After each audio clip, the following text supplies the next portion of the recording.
I think I know why dating apps are not working for us right now. My one friend just got back on Hinge and I was FaceTiming with her last night and she was like sharing her screen. We were looking at her matches and like the guys in her area. And I think we are missing each other solely based on our profiles. For me, meeting in the wild versus meeting on a dating app is extremely different. If I am out and someone comes up to me and wants to talk to me in person or is complimenting me, I take it a lot more personal than I would if a guy matches with me on a dating app and like sends some type of compliment. It's like that's the point of the apps. You get on there to see who thinks you're attractive. Dear God in heaven, Jones, what is it like to be so wrong? Oh, Ruth, you are so clueless when it comes to this kind of stuff that if you were grasping at straws, it would actually be a massive improvement in comparison to what you're saying. The whole point of dating apps isn't to see who you find attractive. The whole point of them is to get you addicted to instant attention and gratification. Your data is then harvested and sold to the lowest bidder while advertisements get transmitted directly into your frontal lobe. You need this validation. You crave it.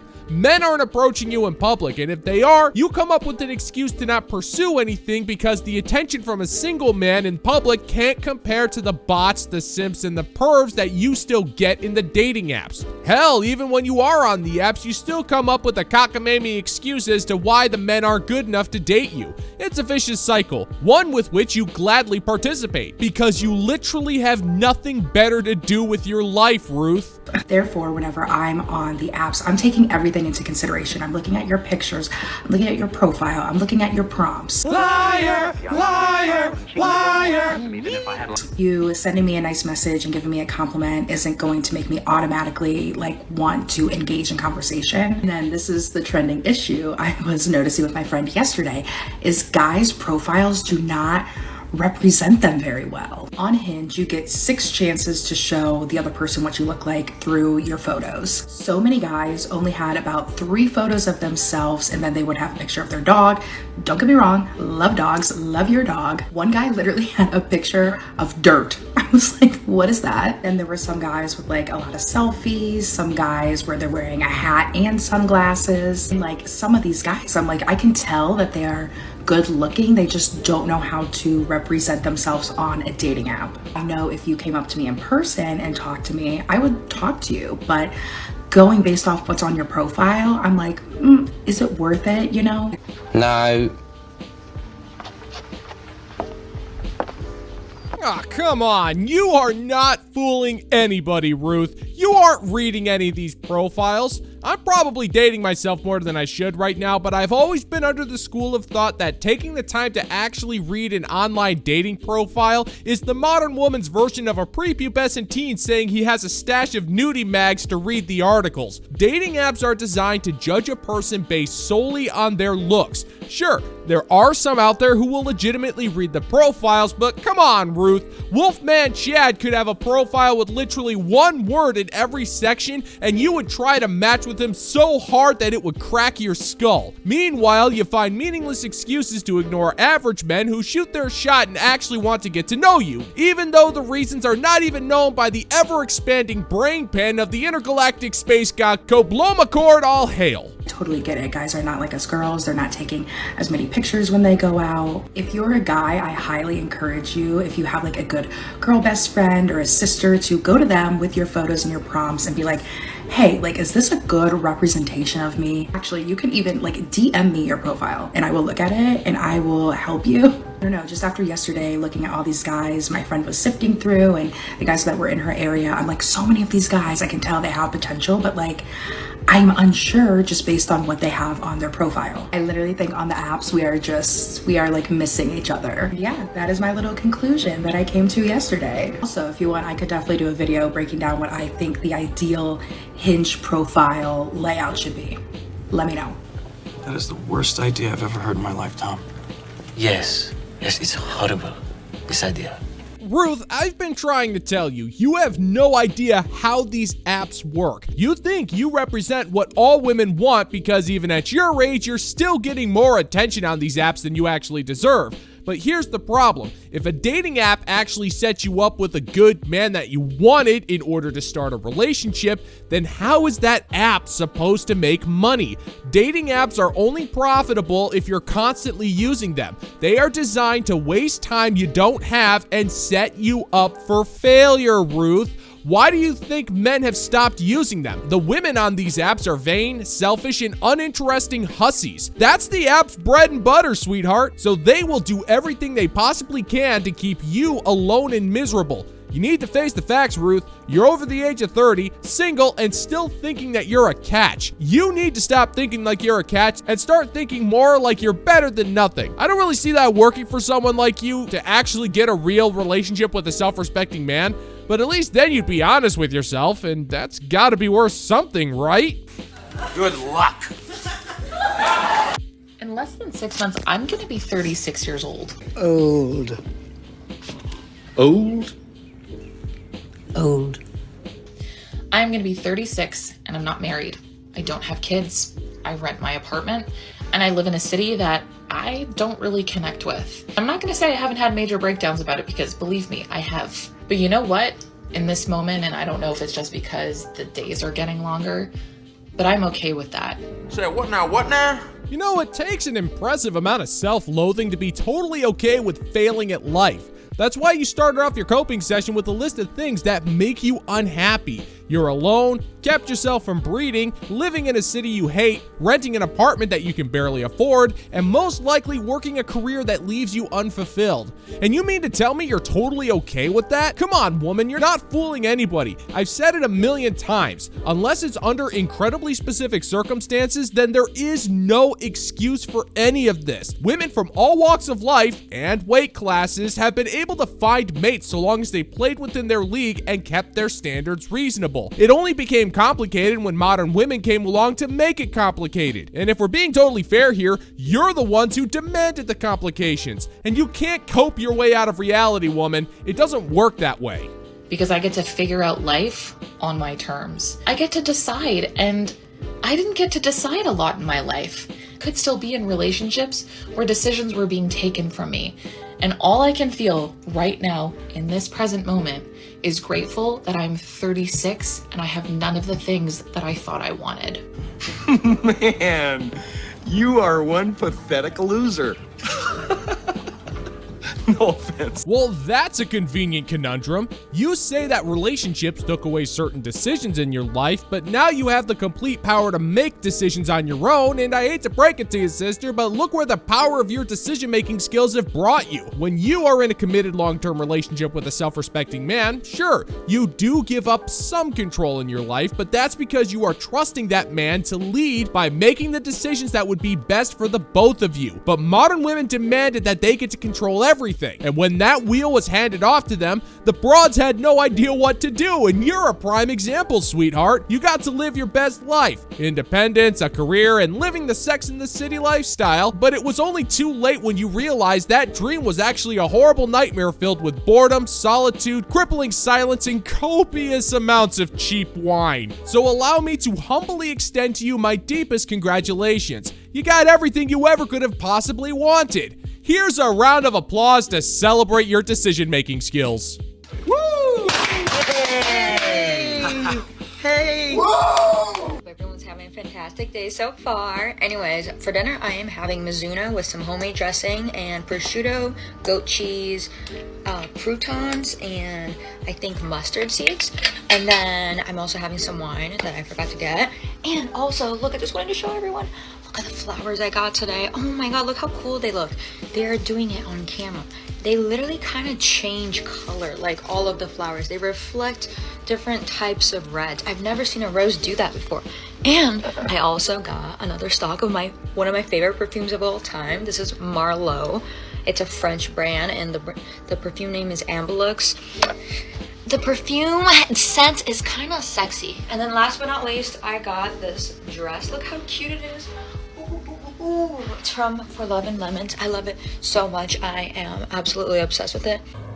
Congratulations! I've come to the realization that the idea of the romantic candlelit dinner, for one, is just the modern woman's version of a child's tea party. But instead of having some stuffed animals as her party guests, her dinner guests are now sadness, loneliness, and denial, with the only company being the blinding glow of the TV where you watch reality television to distract yourself from the idea that maybe opening a page on Only Freaks wasn't the wisest thing to do with your life. And to be perfectly honest, those wouldn't be the party guests I would have invited to my dinner party, but then again, I'm a dude. So now, woman, anybody could have told you that this kind of stuff that you're doing will only make your life worse. It reminds you that you're hopelessly single, and the only way that you can cope with this is with overpriced food, alcohol, and the reminder that you made far too many wrong decisions with your life. But hey, you bought yourself a one-way ticket to the wall thanks to your, profession, and I guess a girl's gotta eat. You might as well go all out, am I right? That's why I praise the Lord for prostitutes. I had a mentor that used to say, if it's meant to be, you can't mess it up. And if it's not meant to be, you can't fix it. I posted that saying a few months ago, and it was my first video that got, almost 2 million views. And I just want to repeat it because as a woman who's single in her 30s, it's something that has brought me a lot of peace. If you're single and if you're struggling right now, I so get it. When I was first single, I was trying to claw my way out of it, and I was absolutely miserable. I never thought I was going to meet my person. I thought I was going to be single forever. All of my friends were having kids, they were getting married, and I just felt so left out from the party. I would call my mentor as I felt so alone, and she just kept reminding me that what's mine is mine. And what I believe is that I have not been in a place to meet my person yet because I have needed to do some growing. I want to party with rich people. You know what? That actually sounds like one hell of a racket. While so many single divorced mothers are trying to become relationship coaches, there are some smart entrepreneurs coming out to become mentors, which I can only assume are people who act like therapists but have no formal training in regards to helping people. In other words, a therapist. Well, who needs a degree when you've got a bag of fortune cookies and some meaningless gibberish that slightly resembles modern philosophy? All that's left is to figure out the appropriate charge for the privilege of 30 minutes of dialogue and a to-go box of Kung Pao chicken. Hell, I could do that. Let me drop a little science on you. If you cry, cry because you're laughing. Oh, wait. How about this one? The wheel of fate turns slowly, but it does turn. Oh, wait, no, wait. I totally got it. Check this one out. What you think is finite is just the infinite disguised. That one just came off the top of my head, and I haven't even opened my bag of fortune cookies yet. This is kind of fun. Join on in, gentlemen and gents. Leave me your best philosophical fortune cookie rambling in the comments down below. Let's make $1 billion doing this. I truly do believe that that's the case for you as well. I think that the universe brings us our people when we're ready for them. And this is really the first time in my life that I actually feel like, yeah, maybe I am ready. So if you're struggling, if you are really having a hard time, please just raise your hand in the comments below, because I feel like not enough people share about the struggles of being single, because it can feel so private and painful sometimes.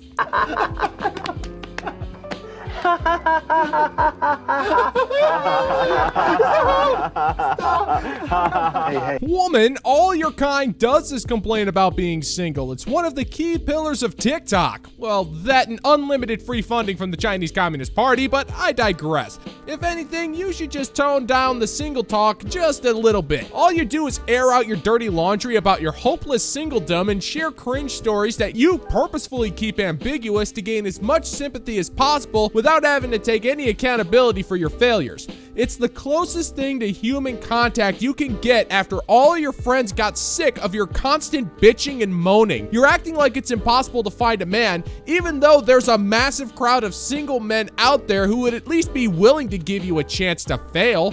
But you'd rather just wallow in self-pity and beg for internet sympathy about how you've done nothing and you've done run out of ideas. I guess it's just easier for you to do that than accept that life just isn't a fairy tale. But the truth is, there are so many amazing single people out there, and there's nothing to be ashamed of. Just because you haven't met your person does not mean that you're not going to. It just means that that's not what this season is about. And maybe you don't want to meet a person and you just want to be single forever. Whatever that looks like for you, it's okay.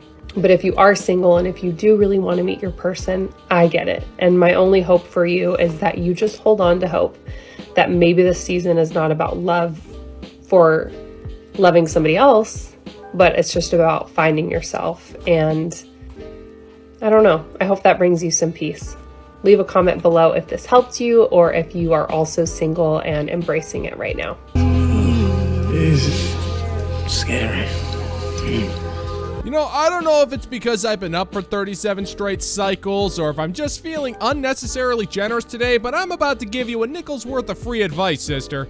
If you actually want a chance at having a man in your life, you really shouldn't refer to that man as your person. He's not a pet. He's a grown-ass man with his own wants, needs, and personality. He's a unique individual with strengths and faults. When you call that man your person, all you're doing is insulting that man by only recognizing what you want from him instead of viewing things from a mutual perspective.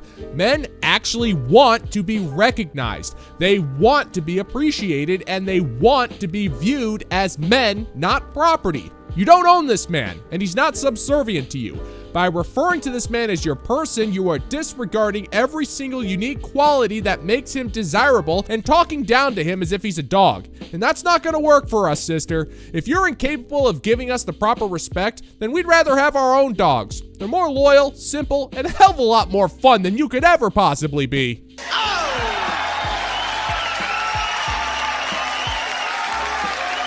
And that's gonna do it for today's video, gentlemen and gents. And as always, if you find that my particular brand of comedy is bringing you to the brink of laughter, then why don't you scroll on down and click that like and subscribe button, ring the notification bell, leave a few comments, and share this video so we can give the good old-fashioned middle finger to the YouTube algorithm. Keep your eyes open, keep your eyes open and your tail down as you keep on trucking your way through the cosmos, gentlemen and gents. And until next time, peace out, homies.